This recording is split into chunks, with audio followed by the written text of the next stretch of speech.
제84차 정책조정회의 시작하겠습니다. 오늘 봄비가 촉촉하게 내리는데요. 건강에 농사의 어려움을 겪고 있는 농촌의 해갈에 큰 도움이 되는 봄비가 되기를 희망하겠습니다. 먼저 우원식 원내대표 모두 발언 듣겠습니다. 네, 홍익표 정책위 부의장께서 봄비가 해갈이 되는 봄비가 됐으면 좋겠다는데, 이 봄비가 국회를 좀 잘 뿌려져서 국회에 목말라하는 국회의 해갈로 이어졌으면 좋겠다, 이 말씀 함께 드립니다. 자유한국당은 개헌의 의지를 말이 아닌 행동으로 보여야 합니다. 김성태 원내대표 최근 발언에 대해서 먼저 한마디 하겠습니다. 여야 간의 생각이 다르기 때문에 치열하게 논쟁할 수도 있고 서로 비판할 수도 있습니다. 그러나 김성태 원내대표의 최근 발언은 도를 지나치고 있어서 매우 유감입니다. 5천만 국민이 뽑은 대통령은 허수아비로 만들고 300명의 국회의원이 뽑은 총리에게 나라의 모든 운명을 맡기자는 유사내각제를 반대한다고 협상 상대가 안 되는 마네킹이라고 말하는 걸 보면서 인격조차 무시하고 함부로 대했던 탄핵전 집권 세력의 모습을 그대로 보는 것 같아서 매우 안타깝습니다.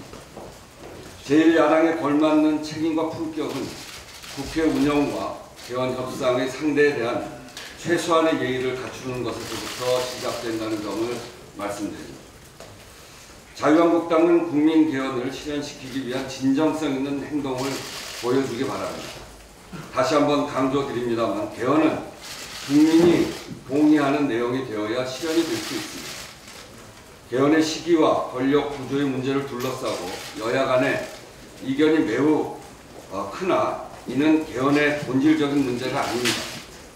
개헌은 국민이 원하는 개헌, 국민을 위한 개헌이 그 본질이고 대전제입니다. 그런 점에서 자유한국당이 주장하는 내각제 개헌안은 국민이 원하는 개헌도, 국민을 위한 개헌도 아니라는 점을 분명하게 말씀드립니다. 자유한국당이 진정으로 국민 개헌의 뜻이 있다면 자신들의 주장만 무한 반복할 것이 아니라 개헌 투표 시기와 권력 구조 문제에 대한 국민의 뜻을 받드는 전향적인 자세에서부터 갖추기 바랍니다. 특히 접점을 찾기 어려운 이 두 문제에 대해 밀실에서 계속 다투기만 할 것이 아니라 국민 의사를 직접 확인하고 국민의 뜻대로 결정하자는 것을 자유한국당에게 제안드립니다. 둘째, 국회 중심의 실질적인 개헌 논의에 집중해 주기를 바랍니다. 김성태 원내대표는 어제 느닷없이 대통령과 여야 원내대표 간의 개헌 회동을 제안했습니다.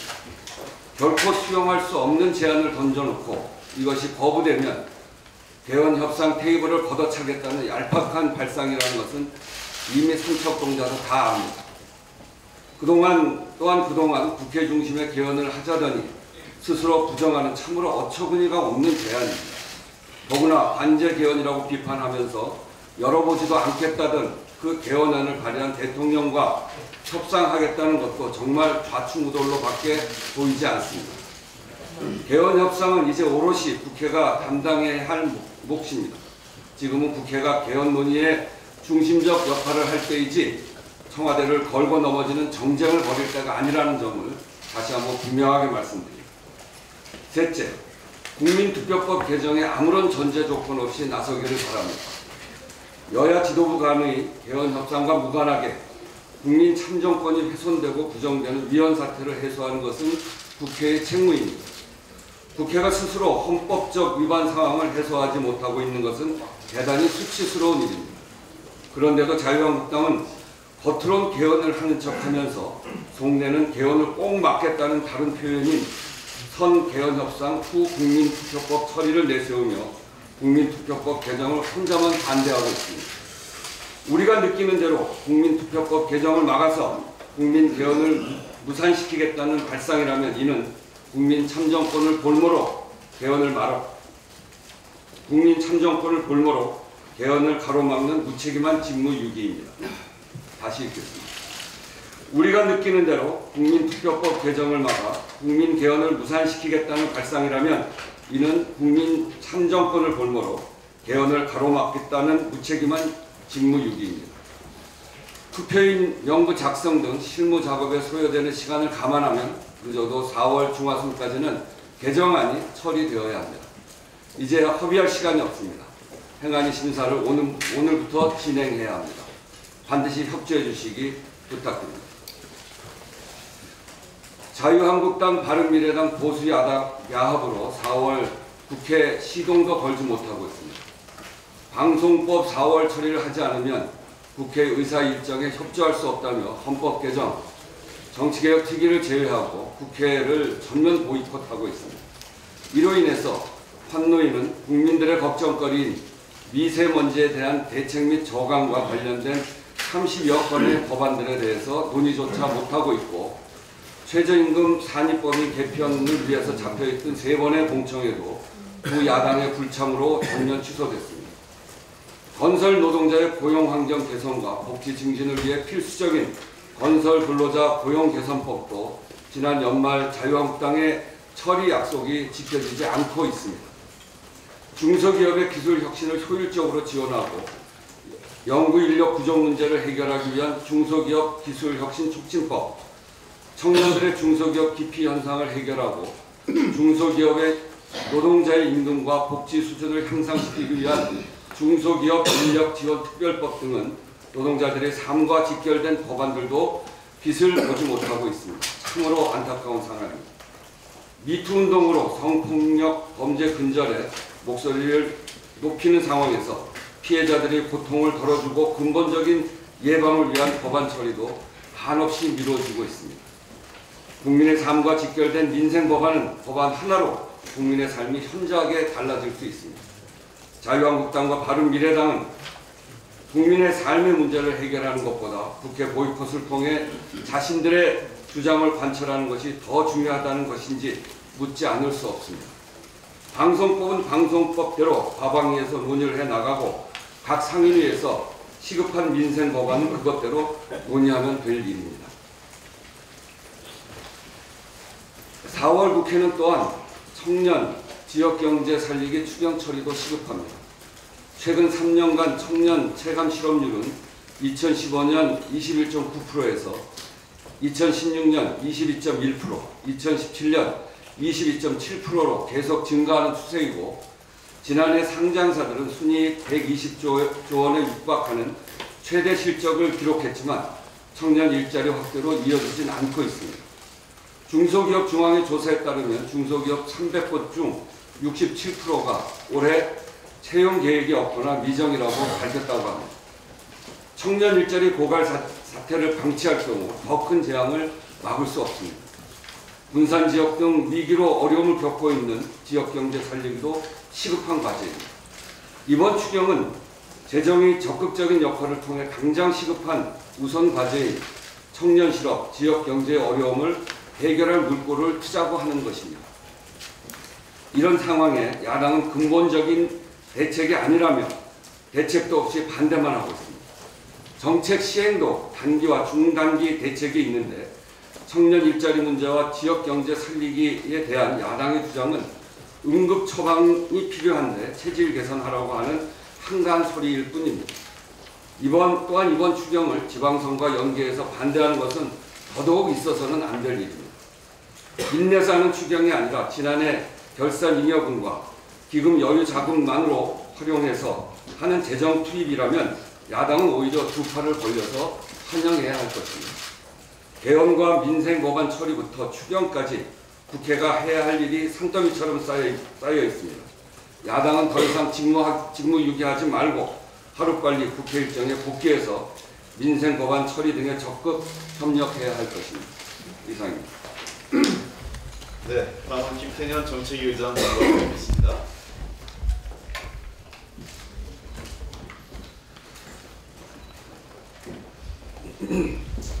선거권 연령 인하에 대해서 말씀드리겠습니다. 현재 자유한국당의 반대로 인해서 선거권 연령을 19세에서 18세로 낮추는 공직선거법 개정이 난관에 봉착해 있습니다.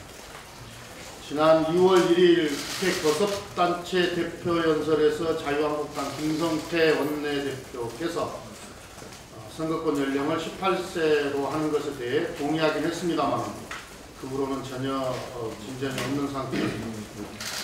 당시 김성태 대표는 학교의 정치화를 이유로 조기 취업을 통해서 조기 졸업을 전제로 선거연령 18세 인하를 말씀하신 적이 있고, 지난 3월 말에 자유한국당의 개헌안을 설명하면서 학제 개편과 연계한 선거연령 만 18세 명분화를 또 말씀을 하셨습니다. 조기 취업, 조기 졸업은 결국 학제 개편을 의미하는 것인데, 학제 개편은 지금 당장 시작해도 10년이 넘게 걸리는 일입니다. 또한 학제 개편 그 자체만 놓고 봐도 이미 지난 대선에서 국민적 심판이 끝난 사안입니다. 지난 대선에서 안철수 후보가 졸속으로 학제 개편을 공약했었고, 이에 대한 문제점은 국민 모두가 알고 있는 사실입니다. 실제 설령 학제 개편을 한다 손 치더라도 철저한 준비를 통해서 10년 이상의 중장기적인 교육적 압력을 갖고 추진할 사안입니다. 1년 빨리 학교를 보내자고 하면 교육과정과 교사 양성 과정의 개편이 필수적이고, 추진 과정에서 발생하는 끼인 세대들의 입시와 교육 환경 부족 문제를 어떻게 극복하자고 하는 데 대한 해결 방안이 다 마련되어야 합니다. 정말로 선거권 연령 인하에 대한 의지가 높다, 이렇게밖에 볼 수가 없습니다. 선거권 연령 인하에 반대한다, 이렇게 고백하는 것이 오히려 솔직한 자세가 아닌가, 그런 생각이 듭니다. 고등학생이 정치적 판단 능력이 있느냐거나 학교가 정치판이 된다는 것도 반대를 위한 반대에 불과합니다. 이미 전 세계 대다수의 나라들의 선거 연령은 18세 이하입니다. 심지어 오스트리아는 16세면 선거권이 부여됩니다. 우리나라 청소년들만 다른 나라의 청소년들보다 판단 능력이 떨어진다는 말입니까? 학교가 정치판이 된다는 우려도 기우에 불과합니다. 박근혜 정부 시절이던 2013년 2월 15일 국가인권위원회가 국회의장의 선거권 연령 인하를 공식적으로 요구한 적이 있습니다. 당시 국가인권위원회는 지금 자유한국당이 주장하는 반대 논리에 대해서 조목조목 반박한 바가 있습니다. 특히 교육이 민주시민으로서 필요한 자질을 갖추게 함으로써 민주국가의 발전을 실현하는 데에 이바지하게 함을 목적으로 한다는 점을 강조한 바 있습니다. 교육기본법 제2조입니다.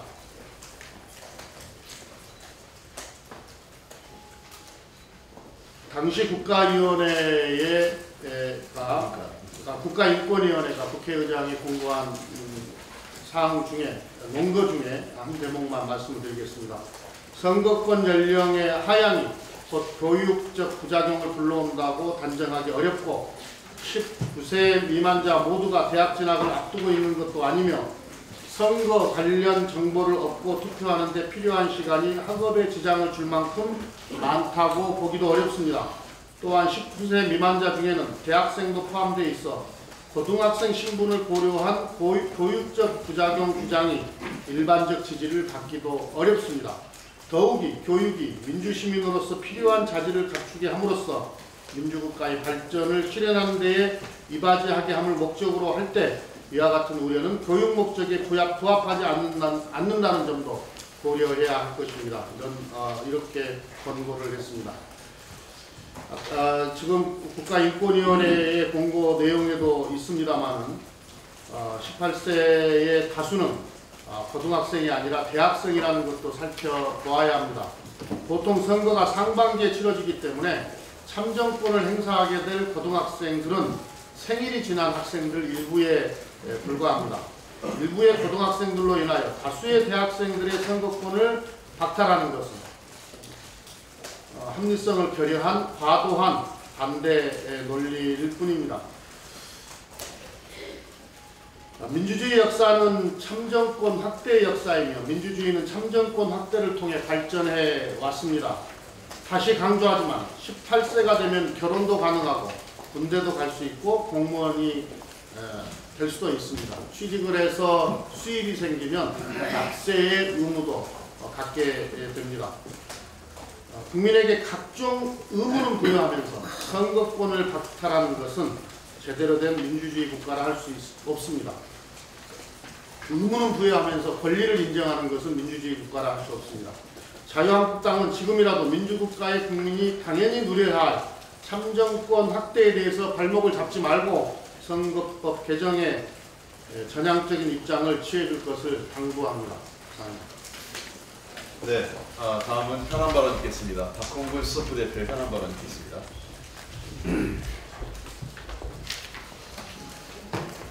예, 자유한국당과 바른미래당의 공조에 의한 4월 임시 파행은 모렴치의 극치입니다.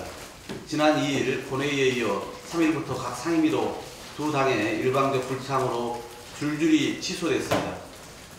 지방선거를 앞둔 두 야당이 당파적 이익을 위해 찰떡궁합을 과시하고 있는데 매번 국회를 제물로 삼는 이런 낡은 행위에 대해 국민은 단호히 심판할 것입니다. 현재 국회에 8,900여 건의 법안이 계류 중인데 언제까지 국회 보이콧 연대를 이어갈 겁니까? 방송법을 4월 내에 무조건 통과시키지 않으면 임시국회 전체를 협조할 수 없다고 생강짜를 부리는 것은 국회의 관례나 상식에 역주행하는 억지일 뿐입니다. 법을 통과시키라면서 정작 법안 심사에는 들어오지 않는 자기 모순의 극치입니다. 지난 3월 21일 더불어민주당은 4월 처리 법안 요구 목록 30건을 야당에 전달해 드렸습니다. 그 자유한국당도 52건, 바른미래당은 38건의 법안 목록을 전달해 와서 현재 검토 중입니다. 방송법도 바른미래당의 요구 목록 중에 하나일 뿐입니다.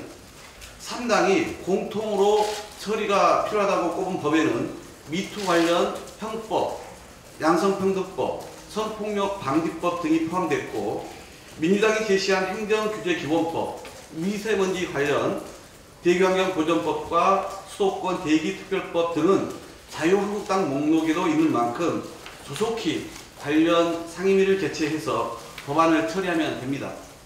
합의된 4월 국회 일정을 느닷없이 특정 법안의 처리를 볼모 삼아 문도 열지 못하게 하고 국민 혈세만 축내는 모렴치를 즉각 멈춰 주시기 바랍니다.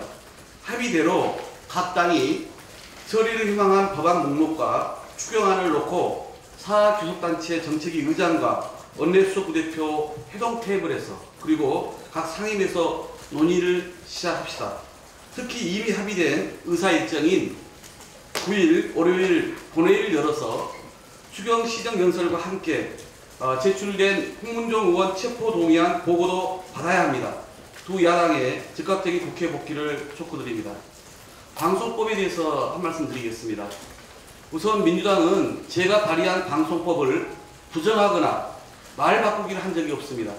그동안 이 법은 자유한국당이 자신들의 정권에서 임명한 공영방송사의 사장을 엄호하기 위해서 국회 과방위에서 생떼를 부리고 심사를 가로막으면서 제대로 된 심사를 한 번도 못했습니다. 과방위의 법안 검토 자료가 114페이지나 되는데 제대로 읽어보지도 들여다보지도 않는 상황입니다.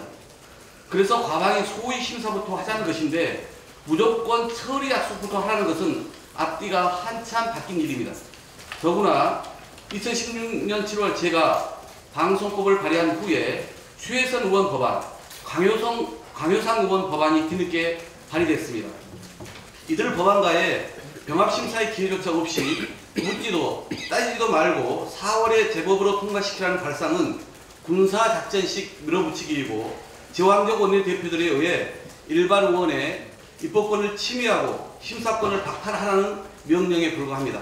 특히 제가 제출한 방송법은 여야 정치권이 여전히 공영방송 이사를 추천하는 데 개입하도록 돼 있는 최선이 아닌 차선이나 차악의 법안이라고 하는 한계를 안고 당시 발의를 했었습니다.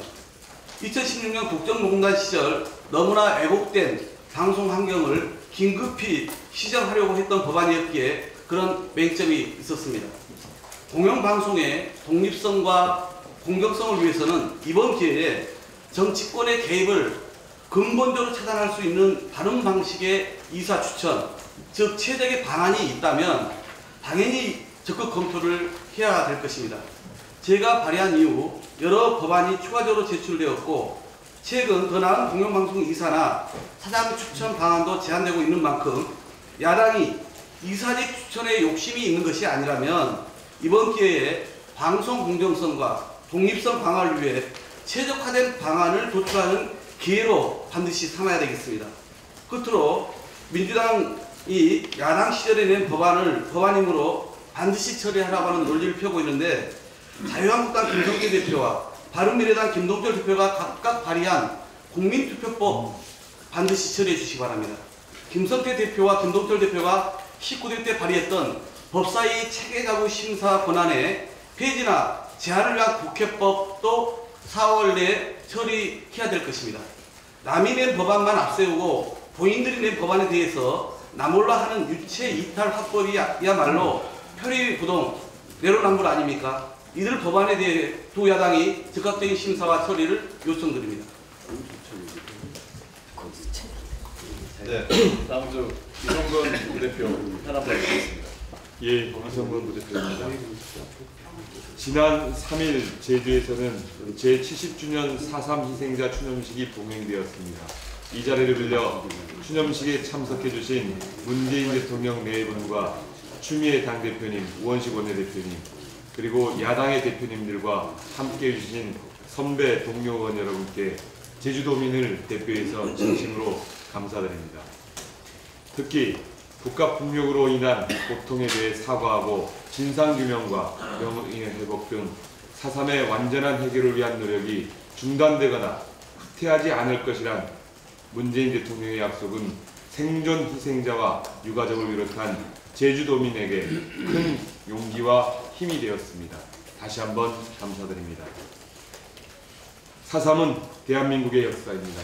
70년 전 당시 제주도민의 10분의 1에 해당하는 3만여 명이 정부의 잘못되어진 공권력 사용으로 인해 무자비하고 폭력적인 학살 속에 희생된 비극의 역사입니다. 하지만 4.3은 70년 전의 일에 대한 기억만이 아닙니다. 가족을 잃고도 폭도의 가족이라는 말을 듣지 않기 위해 숨죽여 살아온 침묵의 세월에 대한 아픔이고 잊을 것을 강요하는 불의한 권력에 저항해온 투정의 과정이기도 합니다. 망각을 강요하고 기억하는 것조차 허락하지 않았던 우리 사회 이념적 덧시기에 대한 반성의 역사입니다. 특히 4.3 특별법 제정, 4.3 진상보고서 채택, 국가추념일 지정 등은 제주도민과 우리 국민들이 함께 쌓아올린 평화와 인권의 역사입니다. 대한민국이 진실을 향해 달려온 과정이었습니다. 하지만 아직까지 4.3을 이념적으로 재단하고 정치적으로 이용하려는 주장들이 있어 안타깝습니다. 평화와 인권의 소중함을 일깨우는 4.3을 좌익 폭동이라는 치부한 자유한국당 홍준표 대표는 4.3 명령과 그 유족들, 제주도민, 국민들께 사과해야 될 것입니다. 홍 대표의 발언은 화해와 용서를 말하는 4.3 유족들과 제주도민들의 가슴에 다시 한번 못을 박는 막말입니다. 70년의 세월이 지난 이제야 소리내어 슬퍼할 수 있게 된 4.3을 다시금 정치적, 이념적으로 덧칠하려는 시도는 지탄받아 마땅합니다. 저는 이제 국회가 적극 나설 때임을 강조하고 싶습니다. 과거를 청산하고 치유하는 일은 4.3 유족들, 제주도민만의 일이 아닙니다. 정부와 청와대의 일만도 아닙니다. 여당의 일만도 아닙니다. 과거를 청산하고 미래로 나아가는 일에 여야가 있어서는 안 되겠습니다. 저는 야당에서도 역사의식을 가지고 4.3의 완전한 해결에 적극 협력해 주실 것을 정중히 부탁드립니다. 지금 국회에는 여러 의원님들께서 함께 발의하신 제주 4.3 특별법 개정안이 계류되어 있습니다. 4.3의 진상을 규명하고 관련된 희생자와 그 유족들의 명예를 회복시켜 주어 대한민국의 인권신장과 민주발전, 국민 화합에 이루어질 수 있도록 국회 차원의 논의가 조속히 이루어지기를 당부드립니다. 이제 차가웠던 제주 땅에도 봄이 찾아오고 있습니다. 이 땅에 봄은 있느냐는 질문에 이제 국회가 봄이 왔다 라고 화답해 주시기를 간곡히 부탁드립니다. 이상 마치겠습니다. 네, 마무리 공 윤호덕. 교수님 제가 한 줄만 예. 좀 추가하겠습니다. 아까 제가 국민투표법과 국회법, 즉 야당 대표들도 원내대표들도 발의한 법안 처리를 요구했는데 거기에다가 바른미래당 오신환 부대표도 발의한 고위공직자 부패 방지법, 공초와 연관된 법입니다. 이런 공초 관련 법도 4월에 처리를 해주는 것이 일관성에 맞다는 말씀을 드립니다. 네, 윤호덕 예결위 간사님 현안 발언 주세요.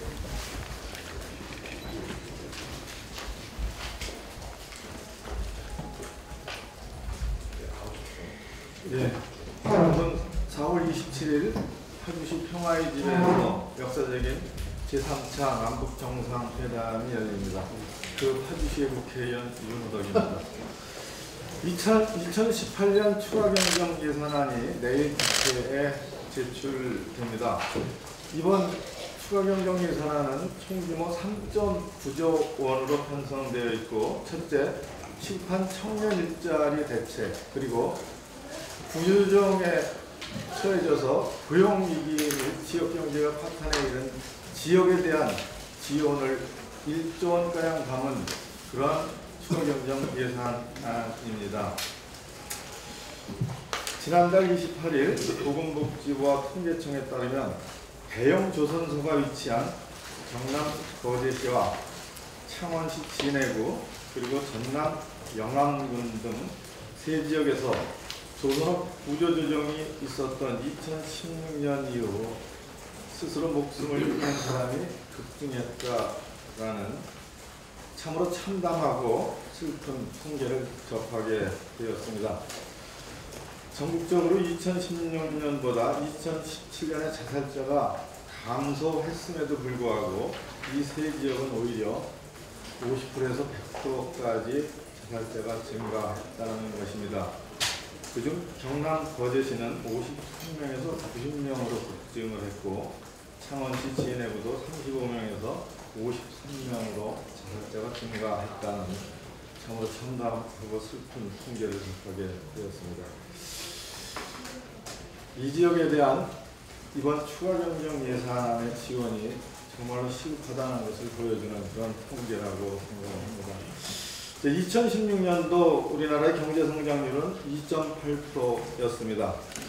2017년 12월 22일 통계청이 발표한 2016년도의 지역소득 자료에 따르면 2016년 지역별 경제성장률은 전북이 0.9%, 경남이 0.5%, 그리고 부산이 1.7%, 그 잘나가던 울산은 0.7%에 불과했습니다. 전국 평균 2.8%에 한참 못 미치는 수준이죠.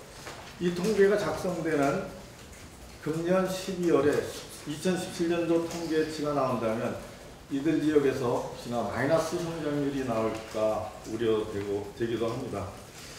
자, 아무리 국회가 정략에 의해서 파행된다 하더라도 이들 지역에 대한 지원을 1조 원 이상 담고 있는 이번 추경은 반드시 이달 안에 국회에서 심의를 마무리해서 통과시켜야 합니다.